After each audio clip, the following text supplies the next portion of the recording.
plan to trade, what do you think our buy should be overall?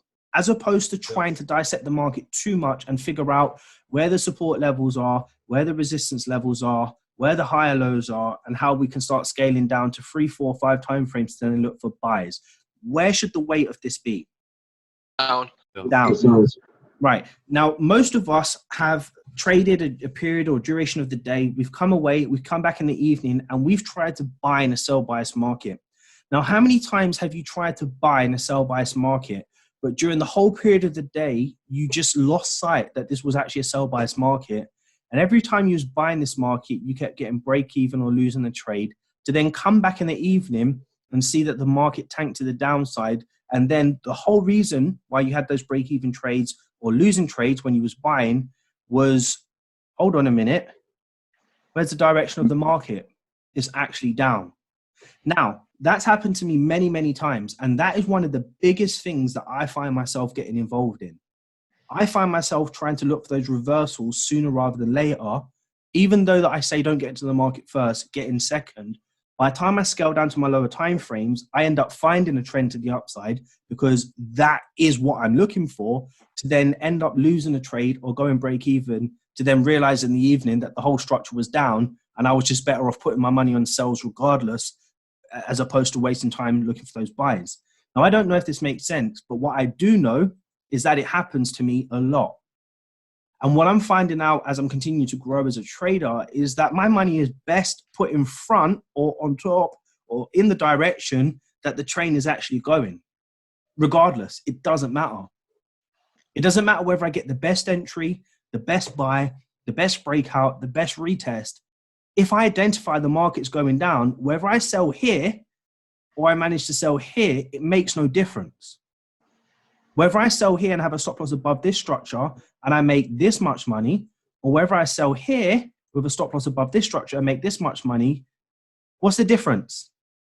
Well, yes, I'm going to make a bit more money, but the truth is there's no difference. I'm making money, right? Whereas if I'm trying to buy here constantly and I end up losing money and going break even, then what's the better option? The better option is to get the worst entry with the biggest stop loss and make a little bit of money, as opposed to continue and try to anticipate where the market may go or reverse and then make no money. Do you understand? This is not me telling you how I trade on a daily basis. This is just a concept that we all have to learn to accept. Because if we don't, then guess what? We're going to end up continuing to be losing traders. Now, I'm going to make this so much easier for you today. It's going to be unbelievable. But I just need you to understand the concepts. Okay? And up till now, I really hope that you do. Let's move on to the next market structure. The next market structure that we usually look at is what? What structure is this? Sideways. Right. Okay. So when we're coming to the market and we're looking at this, we can clearly see that this market is defined as a sideways moving market. Now, I'm going to tell you something. We could break this structure down and we can look at this structure as a sell by structure because of breaker structure X, Y, and Z. Okay. But there is a strong definitive difference between a sideways moving market and an uptrend and a downtrend. A clear sell by structure is going to make structure that looks like this. Structure that breaks its previous lows and makes lower highs. It's that simple. When the market is moving up, it's going to break its previous structure highs and it's going to make higher lows.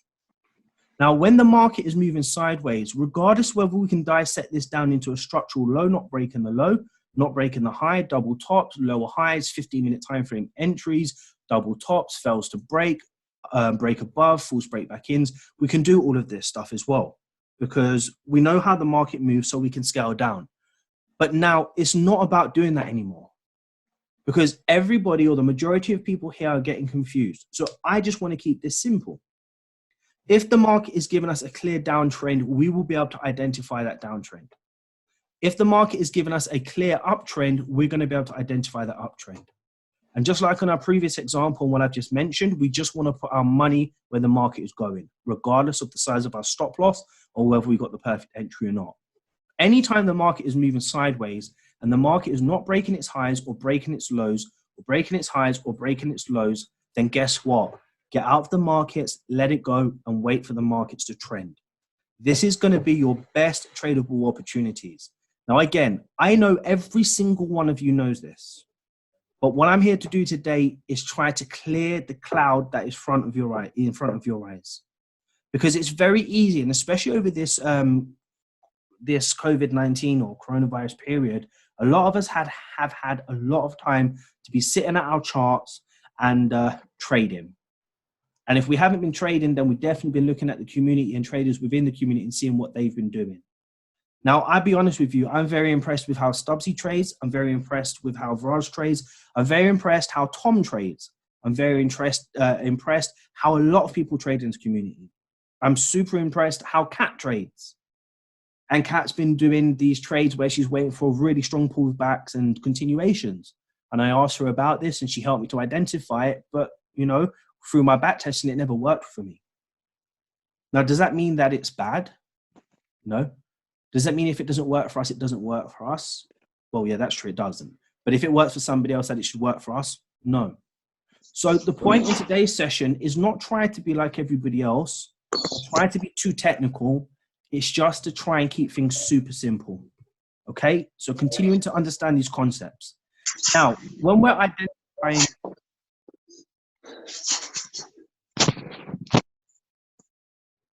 Bro, stay muted, please. I don't know if you just joined the session, but there's too much noise in the background, okay?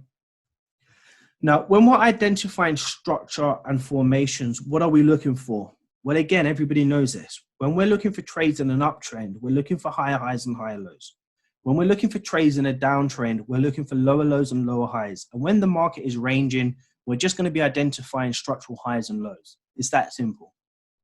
Now, when we continue to understand this, we need to understand how the market moves. The market will make higher highs. In an uptrend, accept it. It is just a matter of time, if the market is moving up, that it will make a new higher high. Now, understanding and accepting that the market will make a new higher high, if in an uptrend, then you just have to identify or take trades in line with that directional bias until you get the trade right. Now, there are ways to whittle this down so that we don't start taking losses left, right, and center by making sure that we don't buy the high, by making sure that we wait for the pullback higher low to make sure that we're looking for those wick rejections or retests of levels. But the principle is pretty simple. If we accept that the market goes up and will make a new higher high without a shadow of a doubt, then guess what our best odds are, or guess where our best odds of putting our money are in? Taking buys. Forget the reversals, taking buys. Now, there's many times that I've looked at the charts and I've not looked at the chart for a very long period of time and come back, and I've seen a 4H time frame push into the upside for like the past 3 weeks.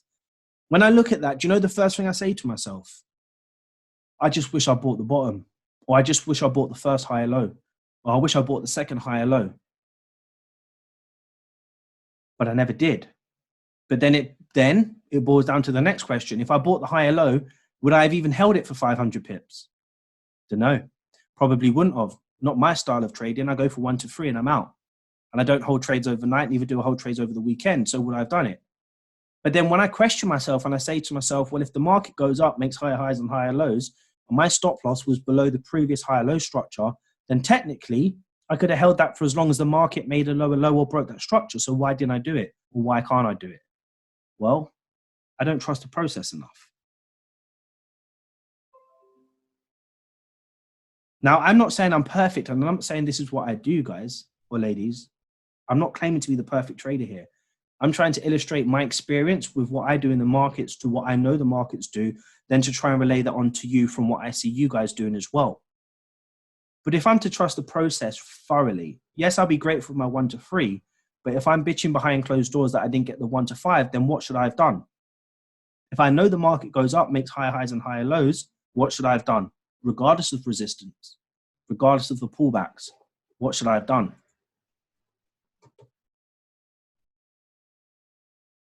Held the trade. Now, in hindsight, it's simple. Yes, everyone keeps saying it's simple. I get it. Now, it's not simple in terms of being actually in the trade and allowing it to happen. And the reason for that is, well, there is only one reason for that. What's the reason for knowing in hindsight that the market will do this, or more often not will do this? What is the reason that we can't do this? Fear. Right, very good. Fear. Fear of losing money. Impatience, very good. Afraid to lose profits. Very good. Overthinking. Very good. And what does this all boil down to? Ourselves. Emotions. Emotions. Now, I tell you something, right? Yesterday and the day before, and you guys can think what you want to think. But guess what I did? I went down to the 1 minute time frame because I wanted to understand something. And whilst I was on the 1 minute time frame, guess what I identified when I was on the 1 minute time frame? Structure. Structure is structure. So guess what I did? I started trading. And I think out of all the trades that I took in total, I think over the period of 2 days, I think I took about, I don't want to lie to you guys, but I'll be brutally honest. I think I took around about 22 trades in total. I think of those 22 trades, I won well over 70% of them. And I was just trading structure. I was just simply waiting for the market to make higher lows and lower highs. I was waiting for double tops and double bottoms. I was just waiting for price to break above structure and give me a slight retracement. And I didn't deviate from the 1 minute time frame. I didn't look for any structure, high time frame analysis or anything. Now, this is not to say that you should do this, but guess what I realized whilst I was down there? That structure forms exactly the same as a 4H, 1H, 15 minute, 20 minute, 30 minute time frame. It just does exactly the same thing. What was the only difference about the 1 minute time frame that I was able to enjoy myself down there with no fear? You're faster. What do you think? Time. Risk. You're faster. Quicker. Alexander said it. Everything was just quicker. I was able to play the numbers game out in a very short space of time. I didn't have to worry about 3-4 hours. I didn't have to walk away from my screens. I didn't have to go to the shops or take my son out for a walk or, take my missus to the hospital or anything like that and start anxiously thinking about my trades. Just everything happened there. If I was wrong and I got stopped out on a lower high, I was wrong. I just went into another trade. I just went into another trade. I just went into another trade and just kept taking trades over and over again. The only thing that screwed me was the commissions because the lot sizes. But other than that, everything was just amazing. Now, I'm not saying you guys to go down to the 1 minute time frame. My point here is to prove, or to myself, for this session. We talk about the high time frame being the number one time frame for analysis and key levels. Once we find a key level on the higher time frame, we start scaling down. What happens? Does it become easier to see the market or does it become noisier? Noisier, right? It becomes noisier. Structure starts to change in different forms. Once we take a key level and we go down to the next time frame, does it become even easier or does it become even harder because of the noise? Harder. Now, if we just got rid of that concept of having to use a high time frame to then scale down to our lower time frames to see what's happening, and we just use one time frame, what would we be able to identify on that structure? Oh, I just said it. What would we be able to identify on that time frame? Structure. Now, as we mentioned in the beginning, if the market's going to go up, it's going to make higher highs and higher lows. And if it's going to go down, it's going to make lower lows and lower highs, right? So this is what a downtrend is going to look like. Now, if I looked at this structure on the 4H time frame and identified a key level, as a lower high, then guess what? When I start going down to the hourly, that's going to be a trend up. When I start going down to the 15-minute, that's going to become a consolidation at the top. When I go down to the 5-minute, that's going to be a potential goodness knows what. Do you understand? But structure is structure. And then obviously we have our range, which is our structural highs and our lows. Now we all know the concept of a range. If the range is clean, then we take a sell from the top. And if the range is clean, we take a buy from the bottom. Now I just want to ask you a question. When we're looking at this structure, what does this red box or rectangle or whatever you call it represent here? An area. An area in the market. If price is coming to the top and showing strong signs of wick rejections, what is this identifying? Price is doing what? Failing to break. Okay, now, if the market is failing to break to the upside, and I said that you have to place this trade, are you going to take a buy or are you going to take a sell? Sell. Right. If the market is pushing to the downside and failing to break the lows and indicating strong signs of wick rejections, and I said you have to play